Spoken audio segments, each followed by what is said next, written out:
Hi, today on Simon Creates and Makes, I'm going to be making a spoon out of this piece of wood here. It's sycamore and I want it to look like a sycamore seed, the ones that fly. Woo. Can I make this spoon fly as well? Let's find out. Let's be creative, do a hobby.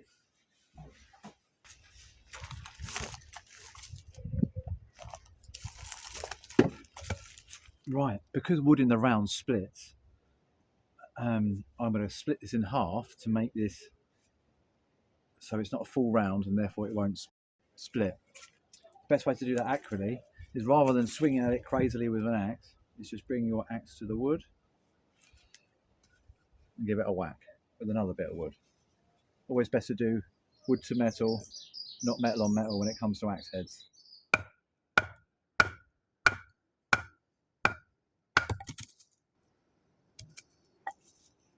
There we are. Now, this is my sycamore seed. This is what I'm going to copy to make my spoon. I think actually a little bit might have broken off just here, so I might add that in. But other than that, this is my template for my spoon. I've done my design in a bit of red pen so you can see it. And I think it's going to come together. It's time to start whittling. You might ask, why am I carving a sycamore spoon to look like a sycamore seed? It's because I have a species collection of spoons. So every spoon I have in my collection is a different species of wood. And I try on some of the spoons to carve a symbol or a clue to what species it is. For this one, I thought it'd be pretty blatant and make it look just like a sycamore seed.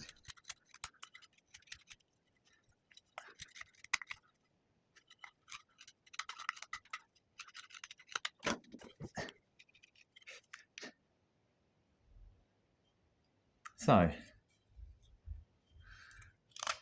getting close to roughing out the shape.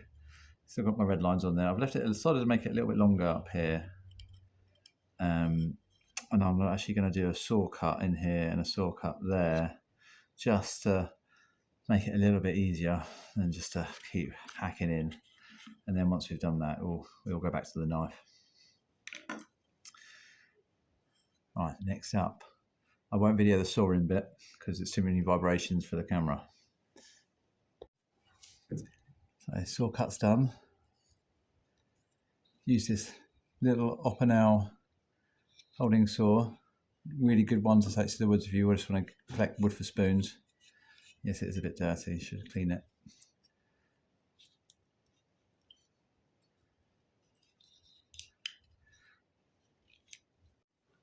Right, I'm just going to put my knife blade in the saw kerf and force it in there a little bit and then twist. And voila!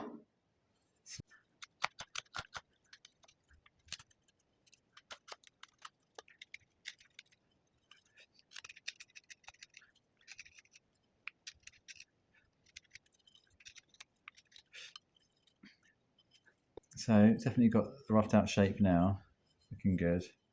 So if you look on the side profile, now what we need to do is make, I think I want to bring this whole area down a little bit so that the wing part is about this thick.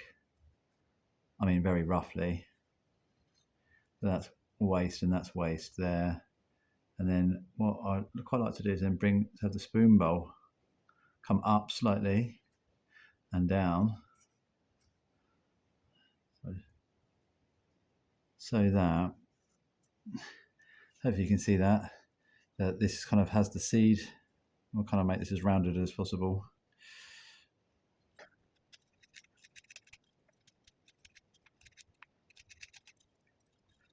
When carving anything, it's really good just to run your fingers over things in between cuts, obviously. Then your sense of touch is so sensitive that you can feel the high spots and low spots and where you need to take things off without your eyes. So it's a very good tip just to really run your fingers over things and feel for the bits you know to be wrong. Also, you can also feel the thickness of things quite easily. Your fingers have a natural set of calipers built in, I think. There's a couple of ill-placed knots. This one goes all the way through to here, on there. But I think I'll get away with it. Just add a bit of character.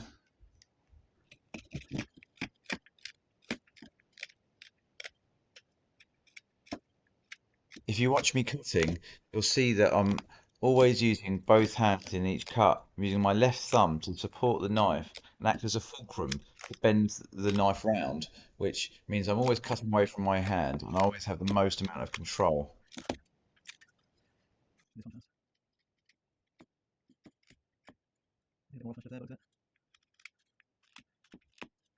Here you can see I'm cutting away my red lines because I've decided that I don't like where they are and I'd rather sort of visualize without the red lines where I want to put the bowl of the spoon.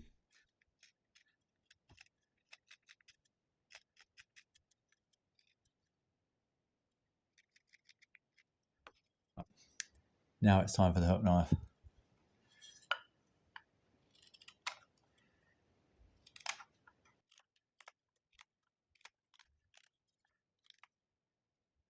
I think you can only get used to using a hook knife by using a hook knife. It's quite hard to teach how using a hook knife. And each one is different depending on the shape of the bend of the knife. So my advice to you is to get one, be as careful as you can, and just keep having a go until you get used to it.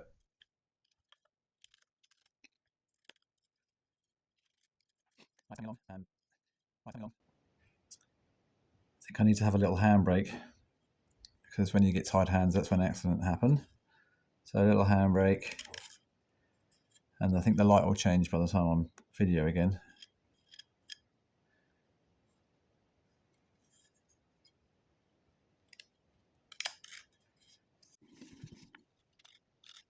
As you can see, I carried on carving a little bit longer because I find it so addictive spoon carving. But I did have a handbrake afterwards.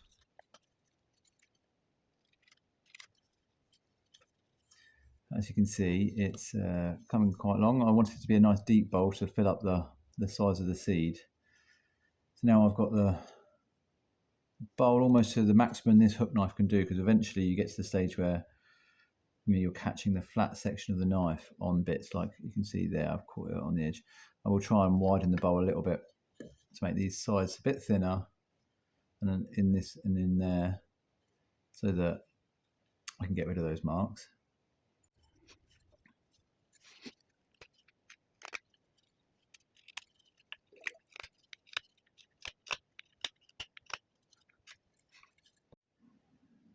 Good morning, ladies and gentlemen. This is where we're at the moment. It's been sanded a little bit on this end, and I've neatened some of it up. I just gave it a test throw in the garden, and it's definitely not spinning yet. I wanted to kind of see the aerodynamics of where it's at the moment. I think, excuse my voice, I think that this end needs to be much lighter than this end. So this has sort of like the fulcrum, so it spins around the center. So my wing needs to be lighter. So to do that, I'm just going to keep whittling it down thinner and thinner. And I might use my scorp, which I showed in the last video. This tool, it's got a tiny curve blade that you move in this direction. And I'm thinking of carving like the veins onto the leaf, and also that's a way, the leaf, the wing, and that's a way of hopefully making it lighter. Scorp.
finished.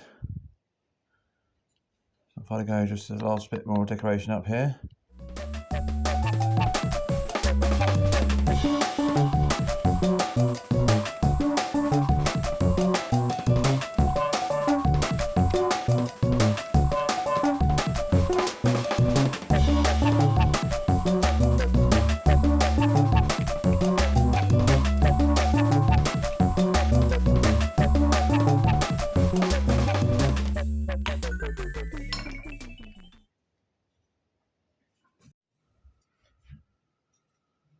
Da-da-da-da, sycamore seed spoon.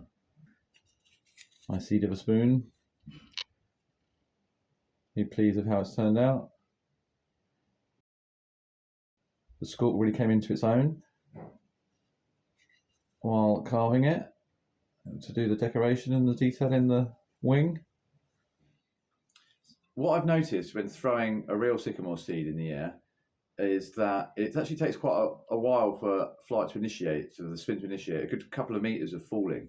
So I think this is going to have to be thrown really quite high to get the right spin. So what I'm going to do is go to my local park and give it a proper throw and probably give it some grass stains, but can't have fun without getting some grass stains, right? I want it to stop raining because I want to throw my spoon in the air, said no one ever. Now, it was a really windy day when throwing this spoon, and it only just stopped raining. And it was actually, with the weight of it, because I had to make it light, it was actually quite hard to throw it high, so it didn't have any momentum. And it was hard to get it to go in a straight line. And it was hard to get it to go high enough. But you can see here,